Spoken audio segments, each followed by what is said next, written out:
New research shows that not everyone is jumping on the return-to-office bandwagon. It turns out that 68% of companies are maintaining flexibility, and they're outperforming their peers in the process. We sat down with Brian Elliott in late 2024 to discuss return-to-office mandates. That conversation struck a chord. Hundreds of thousands of people have watched that video. Clearly, the future of workplace flexibility matters. 6 months later, the landscape continues to evolve. Political changes, economic uncertainty, and high-profile CEO announcements have all shaped the conversation around where and how we work. But what's actually happening beyond those attention-grabbing headlines?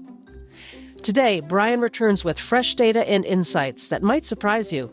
He'll share new research on productivity, examine how companies like Neiman Marcus Group are achieving remarkable results through flexibility, and explain why even retail workers are benefiting from a more autonomous approach to work.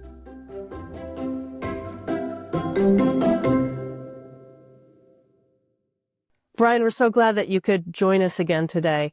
So when we spoke with you back in November of 2024 about the return to office mandates, you shared some really compelling research showing that RTO mandates weren't producing the productivity boost or the financial benefits that companies were expecting. So what are you seeing happening now around forcing employees back into offices? Yeah, let's just start off with where we are in terms of policies and how many people are actually doing this. The headlines tend to get written about the CEO who's demanding people to get back in the office that sort of changed their mind about flexibility. It's not the majority case. Flex Index tracks about 9,000 organizations in the U.S. At the end of the year, last year in Q4, 68% of them had a flexible work policy. And that number didn't really change Q2, Q3, Q4, even after Andy Jassy and some others started making demands. What we see more recently is a study that came out of Stanford and the Federal Reserve of senior leaders.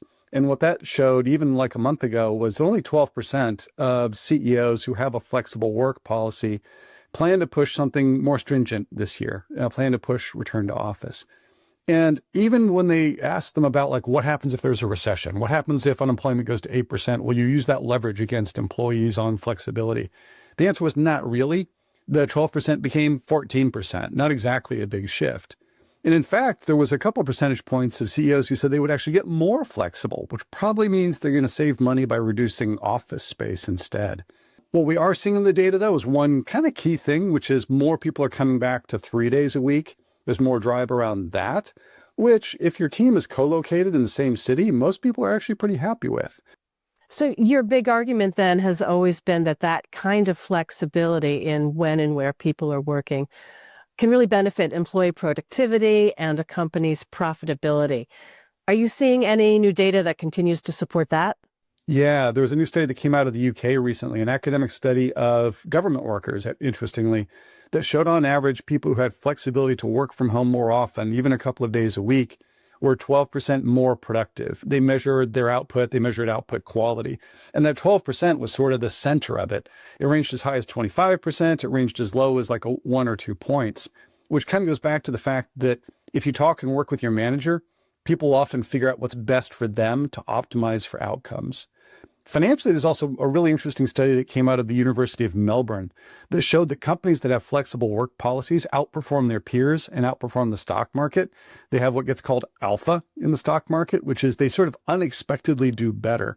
And I think that's because we all fall back on conventional wisdom that being in the office is being tough on employees and must be good for profitability, when in fact, the research and the data is showing that the opposite is actually more true. The giving people some degree of flexibility that works with their team actually gets more engagement, gets more productivity, and it turns out drives higher financial performance as well. So obviously with the new Trump Republican administration, we've seen a shift in the political climate since January, both in the U.S. and around the world. How are these changes impacting workplace policies? You can see the impact of the Trump administration's demands on return to office almost entirely within the federal workforce itself, which we should get into. More broadly, though, the impact of that outside of the administration isn't as large. You're seeing for every CEO that presses people back into the office, a couple of other CEOs aren't doing that because they see it as an opportunity to steal talent. A good example there is recently there was reporting about the fact that Verizon was basically running ads saying, hey, AT&T workers. If you're not happy going back into the office 5 days a week, you might want to look at our job boards, cherry picking off people like data scientists in particular. Brian, let's step back and talk about some good news. Are you seeing any innovative retention strategies that are successfully balancing in-person collaboration with the kind of flexibility that employees want? I'm thinking, for instance, of the Neiman Marcus Group, which has this remarkable business success with pairing flexibility with accountability for really great results. You wrote about that for us in March. I think the Neiman Marcus story is a great one, both in terms of helping people understand how flexibility and outcomes management go really hand in hand, and how flexibility can be applied to the front line. So what Neiman Marcus did is they moved away from the sort of annual performance appraisal to quarterly assessments of how people are doing. Every manager with every employee, and this took a fair amount of investment on their part, set goals and assessed how they were doing on a regular basis. That meant you weren't waiting until the end of the year. But they gave people more flexibility and held them really deeply accountable to achieving those outcomes. The results were fantastic. That actually resulted in higher retention among employees.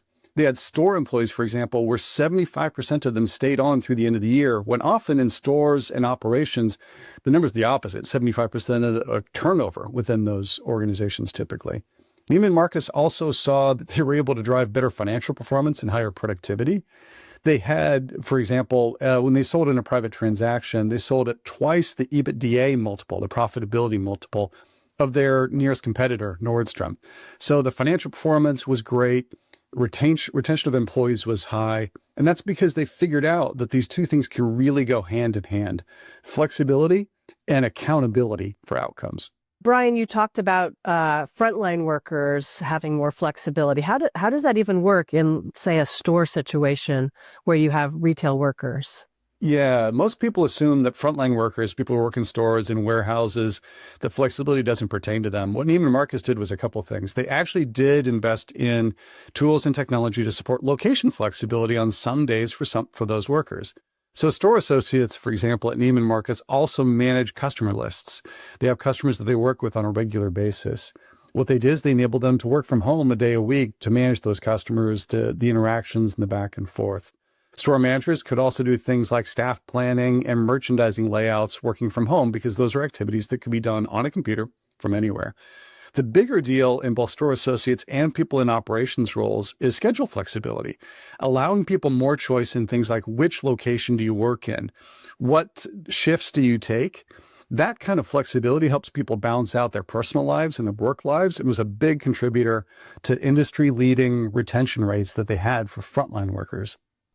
Okay, so let's move away from some of these really specific examples and look more at the big picture. Back in November of 2024, when we talked to you about RTO for the first time, you said that the main takeaway for leaders who are contemplating an RTO mandate is that they should ask themselves, what problem am I trying to solve? They should also consider whether there are better ways to solve problems than blanket mandates. Is that still the same question?